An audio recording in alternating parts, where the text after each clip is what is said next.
오늘 이 시간엔 빌립보서 4장 13절을 중심으로 해서 성도에겐 문제의 요건이 무엇인가, 오늘날의 성도에게 문제의 요건이 무엇인가 하는 제 말씀을 상고하는 가운데 은혜 받기를 원합니다.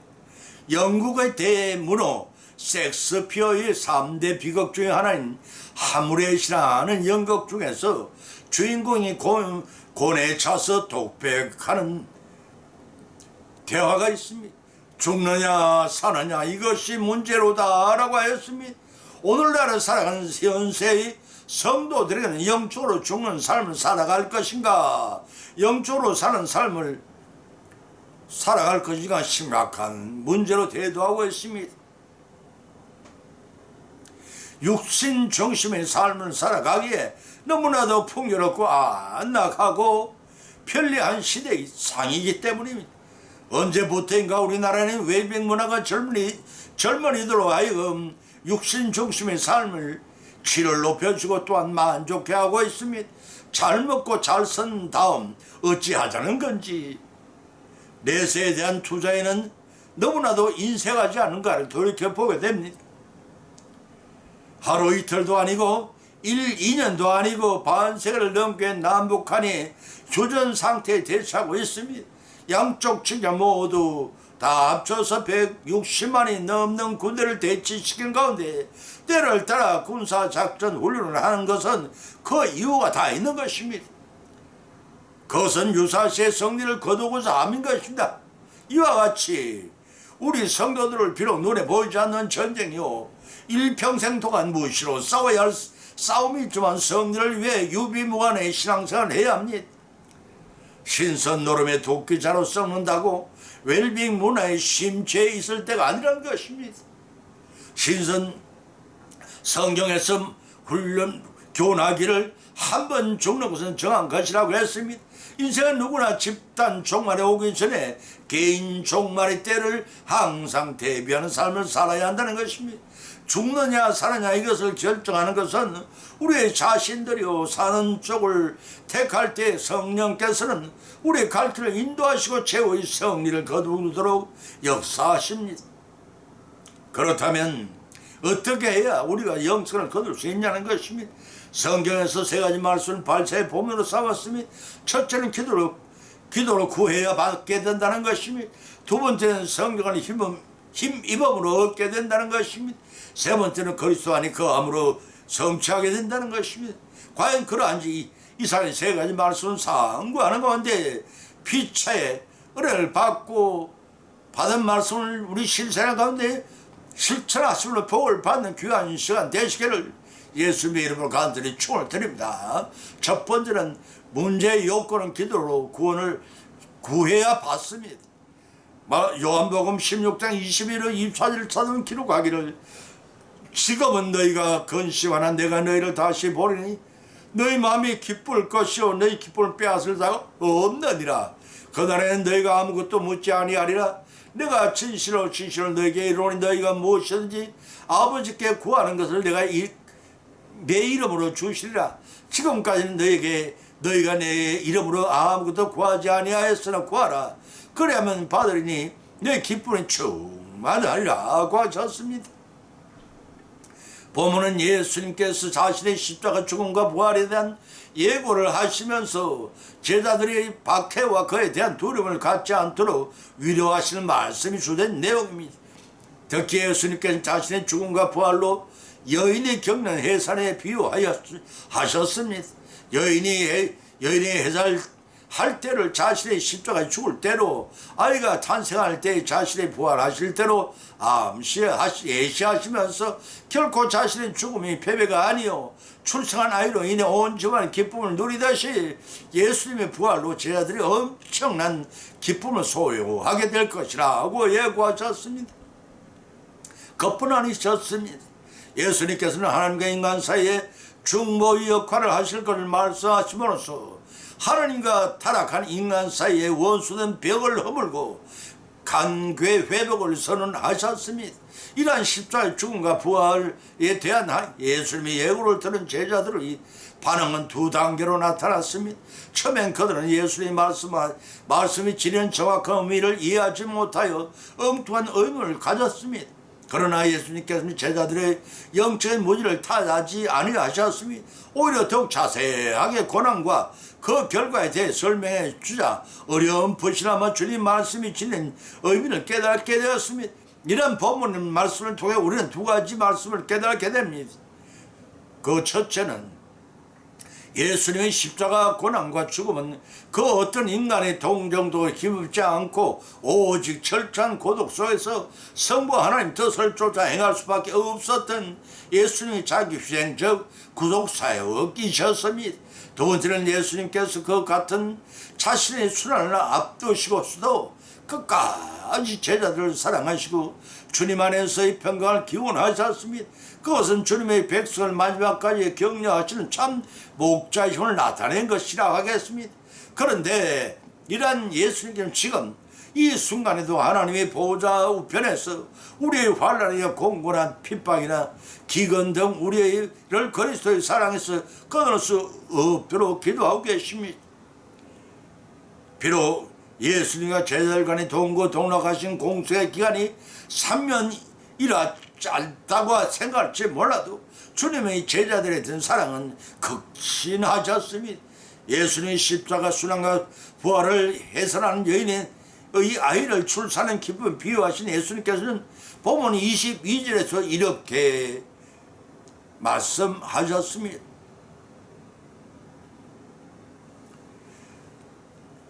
지금은 너희가 근심하나 내가 너희를 다시 보내 너희 기쁨이 빼앗을 자가 없느니라 하셨습니다. 내가 십자가 순환을 받을 것을 말하니 너희들이 근심하겠지만 죽은 자 가운데 3일 만에 부활하여 너희들 보게 되리니 너희 그 기쁨을 빼앗을 자가 없을 것이란 말씀이십니다. 본문 23절 서도 예수는 그날에는 너희가 아무것도 묻지 아니하리니 라고 하셨습니다.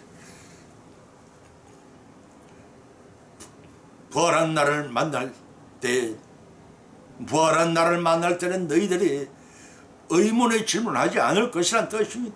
보면 24절 하반절에서는 너희가 무엇이든지 아버지께 구하는 것을 내 이름으로 주시리라고도 하셨습니다.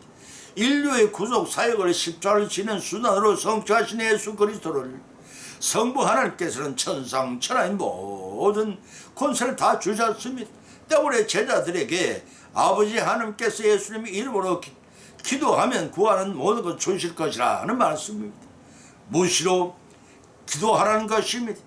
기도할 때 천사의 하나님과 교통하게 되고 어떤 환난과 고통 속에서도 기도할 때 그 믿음으로 승리하게 하신다는 것입니다. 이제 성도의 믿음의 선거가 어떻게 이루어지는지가 자명해졌습니다. 그것은 주님 안에서 기도함으로써 성령의 역사하심을 믿어 승리하게 하신다는 사실을 믿고 천상에 이르기까지 작고 큰 싸움에서 믿음의 승리를 성취해 나가시기를 예수님의 이름으로 간절히 축원을 드립니다. 두 번째는 문제의 요건은 성령을 힘입음으로 해결됩니다. 본문의 말씀 로마서 8장 1절로 2절을 찾아보면 기록하기를 그러므로 이제 그리스도 예수 안에 있는 자에게는 정죄함이 없나니 이런 그리스도 예수 안에 있는 생명의 성령의 법이 죄와 사망의 법에서 너를 해방하였음이라고 하였으며 갈라디아서 5장 16절 17절에서는 내가 이르노니 너희는 성령을 쫓아 행하라 그리하면 육신의 욕심을 이루지 아니하리라.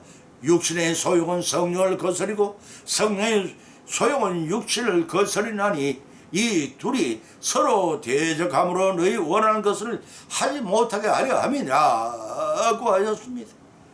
주님을 영접하여 그리스도 예수 안에 사는 모든 성도는 이미 참 자유를 얻은 자들입니다. 그런데 적지 않은 성도들 중에는 평신도나 집사나 권사나 장로들까지도 참 자유를 못 얻게 제 신앙생활을 힘들게 하고 있습니다. 살아가면서 스스로 저지른 자범죄 때문에 여전히 의무감과 정죄함 가운데 살지 않은지 돌이켜봐야 할 것입니다. 그러한 그릇된 신앙생활을 부활 성천하신 예수 그리스도께서 십자가에 흘리신 자신의 피 묻은 몸으로 원형 성전에 들어가 영원한 대제사장의 사역을 감당하신 사실을 알지 못하기 때문일 것입니다. 다시 말해서 예수님께서 십자가 사역을 다 마치셨다고 부활 성천하신 게 결코 아니십니다. 십자가 사역을 마친 예수님께서는 하나님 보좌 곧 시온소에 자기의 범죄를 위하여 한 번, 원죄를 위하여 7번의 죄를 피를 뿌리시고 성도들이 지상에 저지른 죄를 회개할 때마다 용서하시는 사죄 은총을 준비하신 그 진실을 모르기 때문일 것입니다. 고린도후서 3장 6절에서 밝혀놓기를 저가 또 우리 새 언약의 일꾼이 되기에 만족하셨으니 의문으로 하지 아니하고 영으로 하미니 의문은 죽은 것이요 영은 살리는 것이라 하고 하였습니다. 여기서 새 언약은 모세를 통해 세워진 옛 언약 출애굽 것이고요. 5절과 신명기 5장 2절과 3절의 언약 대비되는 예수 그리스도인에 세워진 언약이란 누가복음 22장 20절 고린도전서 10장 25절 이러면 31장 31절을 가리킵니다. 또 의문이란 율법을 가리키는 이 율법은 죄를 깨닫게 하고 영이란 성령님을 실증하는데 생명을 주시는 사역을 담당한다. 로마서 8장 2절에 밝혀 있습니다. 따라서 성령님의 가장 큰 역사 중에 하나는 성령께서 계획하시고 성자께서 성취하신 인류 구속 사역을 우리들로 하여금 깨닫게 하시는 것과 우리 성도들이 천성을 향해 나아가는 올바른 삶을 항상 바르게 인도하는 사역을 담당하고 계시기 때문에 우리 구원을 위한 성령님의 활동은 우리를 그리스도께 인도하고 하나님을 아버지라 부르시게 하시며 우리를 위해 말할 수 없는 탄식을 강구하게 하십니다. 주님의 인격을 담고 다루고 본받기를 촉구하여 주 안에서 경건한 삶, 순종의 삶을 잘 이루어 나가도록 인도하십니다. 보면 로마서 8장 1절을 쳐다보면 그러므로 이제 그리스도 예수 안에 있는 자에게 결코 정죄함이 없느니라고 밝혀 있는 것입니다. 여기서 그리스도 안에 있는 자라는 그리스도를 믿는 성도들을 가리킵니다. 공동 번역에서는 그리스도와 함께 사는 사람들을 번역하고 있습니다. 이는 그리스도와 성도 간의 연합, 합일, 일체됨을 강조해 주는 표현입니다. 때문에 성도는 모름지기 그리스도 안에 살고 주님 모범을 따라 삼며 하나님과 합일하여 사는 자임을 이제 줍니다. 때문에 결코 정잠이 없나니라 하고 선언했던 것입니다. 여기서 정잠으로 번역된 헬라어 카다크리마라는 말은 유죄 판결과 그에 따른 형벌을 가리키는 단어입니다. 인간의 범죄에 대한 하나님의 유죄 판결은 사망으로 규결됩니다. 뿐만 아니라 아담의 범죄 모두가 전적으로 부패하여 하늘 앞에 선을 행할 능력을 상실한 인간은 도무지 이러한 사망을 피할 길이 없다고 했습니다. 로마서 3장 10절 18절의 말씀입니다. 그런데 저자 바울은 이러한 상황 중에서 하나님께 친히 인간에게 구원의 길을 제시해 주셨음을 증거하고 있습니다. 그것은 바로 누구든지 그리스도를 믿기만 하면 죄 사함을 받는다는 것입니다. 다시 말해서 그리스도의 구속의 공로를 힘없는 자는 하나님께로 어렵다 취함을 받고 사망의 자리에 생명의 자리로 옮겨진다는 것입니다. 로마서 3장 23절 26절의 말씀입니다. 또 본 구절에서 결코라는 의미는 이러한 구원은 확실한 것을 강조한 것입니다. 그리스도께서 짐승의 피가 아닌 자신의 피로서 하나님께 인간의 죄를 대속하는 영원한 제사를 드린 사실을 기초하고 있다고 히브리서 9장 11절 14절에 밝히고 있습니다. 따라서 이러한 구원을 확신한 자는 이를 방탕의 빌미로 삼아서는 안 됩니다. 그렇다고 과거의 죄나 살면서 뜻하지 않게 짓게 되는 죄로 더 이상 고민하거나 걱정할 필요가 없습니다. 로마서 7장 21절 28절에 왔습니다. 왜냐하면 그때마다 회개하면서 사죄은총을 받아야 하며 파도처럼 쉴 사이 없이 몰려있는 죄와 부단히 싸워 몸의 행실을 죽여야 할 것입니다. 로마서 8장 13절의 말씀입니다. 이것이 우리를 향하신 하나님의 뜻이라고 로마서 12장 21절과 에베소 4장 21절 24절에 기록하고 있습니다. 그래서 본문 2절에서는 그리스도 예수 안에 있는 생명의 성령의 법이 너를 해방하였습니다 고 기록하고 있는 것입니다. 예수 안에 있는 이라는 말씀은 그리스도께서 성취하신 역사를 가리키고 성령의 생명의 법이란 구속사역에 의가하여 주님을 믿는 자를 중생시키는 성령의 사역을 의미하는 표현입니다. 다시 말해서 우리의 죄를 대속하시며 성령께서 저를 믿는 자의 심령 가운데 내주하심으로 성도를 영생의 길로 인도하시고 보호하시게 해주시는 것을 의미합니다. 또 죄와 사망의 법이란 죄로 인하여 사망에 이르는 것을 깨닫게 하는 원리를 가리킵니다. 이런 아담의 한 사람이 범죄하여 원죄를 유전 정갑하게 된 것은 모든 후손들이 사망에 이르는 것을 말합니다. 로마서 5장 12절의 말씀입니다. 그러나 그리스도로 말미암아 하나님의 구원의 은혜는 사망의 권세를 깨뜨린 누구든지 믿음으로 그리스도와 연합하여 주님의 대소의 죽음과 부활에 동참하게 되어 결국은 영생에 이르게 되는 것입니다. 그래서 갈라디아서 5장 16절에 17절 찾아보면 기록하기를 너희는 성령을 쫓아 행하라 그리하면 육체의 욕심을 이루지 아니하리라. 육체의 욕심은 성령을 거스르고 성령의 소욕은 육체를 거스리나니 이 둘이 서로 대적함으로써 너희 원하는 것을 하지 못하게 하려 함이라 하고 밝혀놓고 있습니다. 이제 성도의 승리가 무엇을 의미하는지 자명해졌습니다. 그것은 우리의 몸된 성전 안에서 내주하시는 성령의 인도하심과 보호하심의 능력을 힘입을 때 승리하게 된다는 것입니다. 이러한 성령의 역사하심에 비며 죄악 세상에서 승리를 거두는 축복을 받고 천성에 들어가 영생 본을 다 누리시기를 예수님의 이름으로 간절히 축을 드립니다. 세 번째는 문제의 요건은 그리스도 안에서 감으로 형통케 된다는 것입니다. 고린도후서 2장 14절을 찾아보면 기록하기를 항상 우리를 그리스도 안에 이기게 하시고 우리로 말미암아 각처에서 그리스도를 아는 냄새를 나타내시나 하나님께 감사하느라고 하였고 빌립보서 4장 14절에서는 내게 능력 주시는 안에서 내가 모든 것을 할 수 있느니라고 밝혔습니다. 본문은 사도 바울이 자신이 사도직의 의문을 푸는 자들에게 대한 비유로 들어 설명하고 있는 내용입니다. 그것은 로마 군대의 개선 행진에 대한 비유입니다. 당시의 전쟁에 승리하고 돌아온 장군들은 군대를 이끌고 주피터 신전까지 행진하여 거기서 희생 제물을 바치고 향을 피웠습니다. 그 향내가 온 거리를 진동했다고 전해집니다.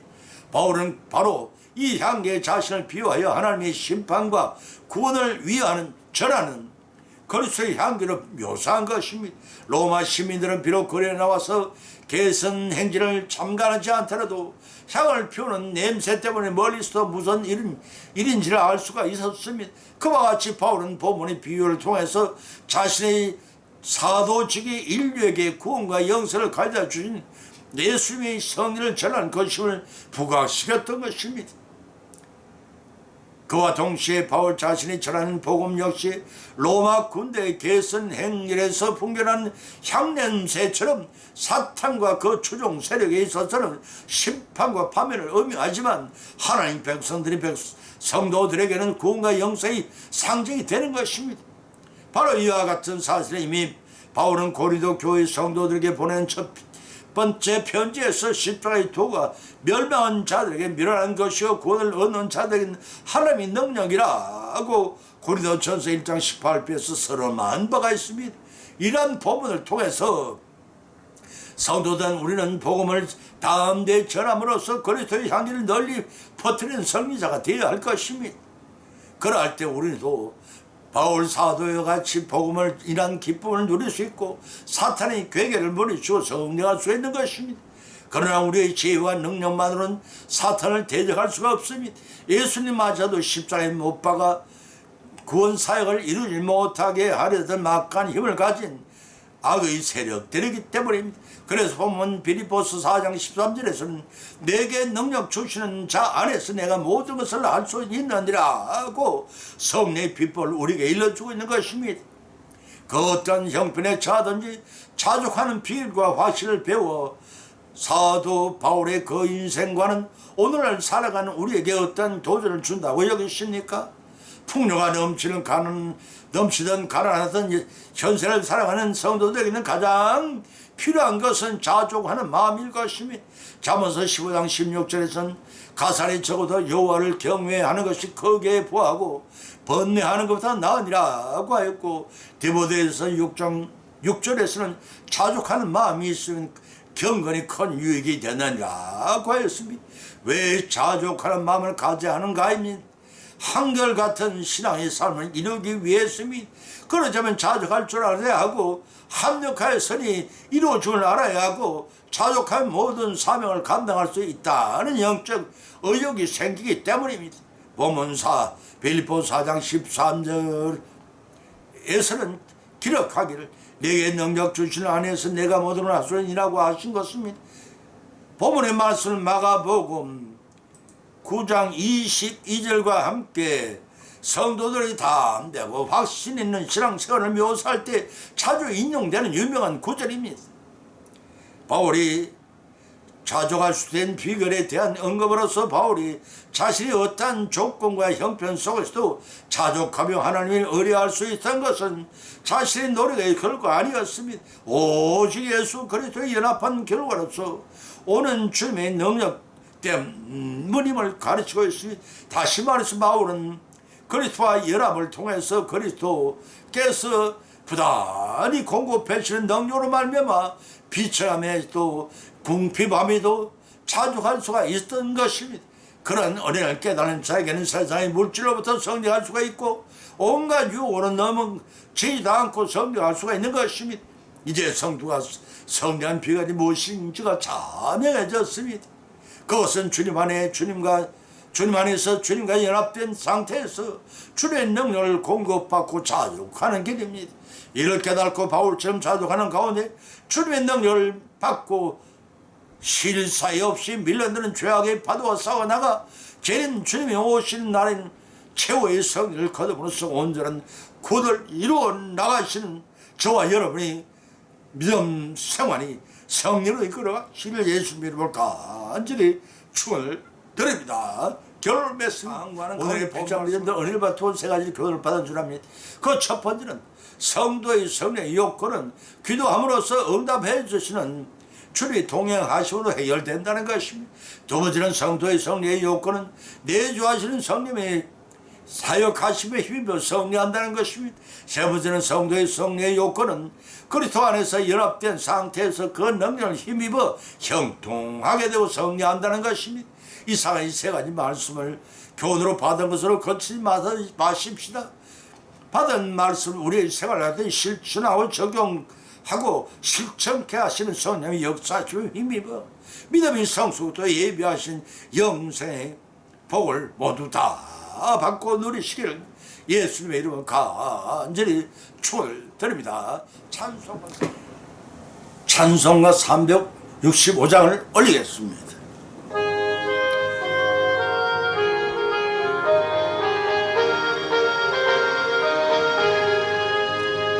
마음속에 근심 있는 사람 주님 예수 앞에 다려라. 슬픈 마음 있을 때라도 주님 예수께 아뢰라. 주님 예수 앞에 다려라. 주님 우리의 친구네. 무엇이나 근심하지 말고 주님 예수께 아뢰라.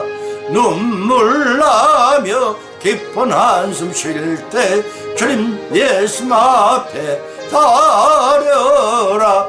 은밀한 죄 네게 있더라도 주님 예수께 아뢰라.